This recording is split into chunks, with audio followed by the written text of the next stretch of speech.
Welcome back to the Pale Girl's Guide to Makeup. I like to call this lazy girl makeup, the 15-minute face, if you will. Basically makeup that's gonna make you feel and look put together without doing a shit ton of work. Let's get into it. I feel like sometimes this type of makeup look is even harder to do than full glam. Hard to find the balance between like way too much and not enough. Already prepped and color corrected my skin. I have a whole video on that in my Pale Girls playlist if you're interested in seeing it. Before we do anything, setting spray. Skin's dry, it's gonna help the makeup stay on longer, yada yada yada, you know the drill.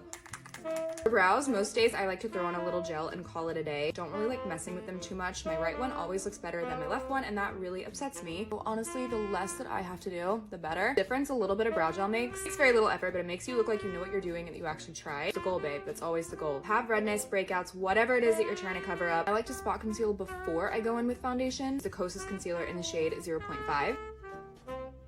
Totally stop here, add blush bronzer, and you'd be done. For the sake of this video and my skin, I'm gonna go in with the Merit complexion stick in the shade Silk. Just gonna take it directly on my Sigma F80 and start patting it into the skin like this. It's so quick and easy. It really just looks like your skin, but better. This looks so good. We barely used any product. Back in with the teeniest little bit of concealer under the eyes, blending it out with a damp sponge just to keep everything as sheer and natural as possible. Taking one of the sheerest bronzers that I own directly on a brush. This is the Merit Bronze Bomb in the shade Clay. Tops my cheekbones, just bringing it towards the apple of my cheek, on the forehead, bringing it up towards the hairline. I'm gonna go in with my Merit Flush Bomb in the shade Cheeky, directly on a brush. Doing it this way versus applying it directly to the skin. Make sure that we're not using too much product. It's gonna keep everything looking as natural as possible. Applying that directly to the apple of my cheek and bringing it up. I know I'm using a lot of Merit products in this video. Promise it's not sponsored. They really just do minimalist, no makeup so freaking well. I'm not gonna go too heavy-handed with the powder. I'm gonna use the Maybelline Fit Me in the shade 0.5. I'm just gonna kind of start diffusing that lightly on my entire face. For eyes, the simpler the better. A light wash of bronzer into the crease is so simple, but it really does make the world of difference. Makeup by Mario in the shade Light Medium. I use this almost every day. Start blending it out using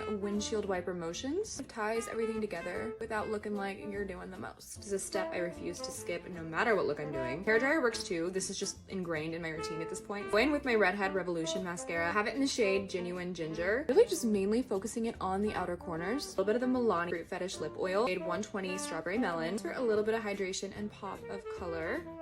And that is literally it. Giving, well, yes, I did in fact wake up like this. Soft, natural, feminine, pretty. It takes me like 15 minutes to do, and I get compliments on my skin all the time. Just remember, if you have pale skin, sheer products are our best friends. And always build them up. We literally never have to worry about things looking too harsh. Thank you guys for watching. Mwah, love you. Bye.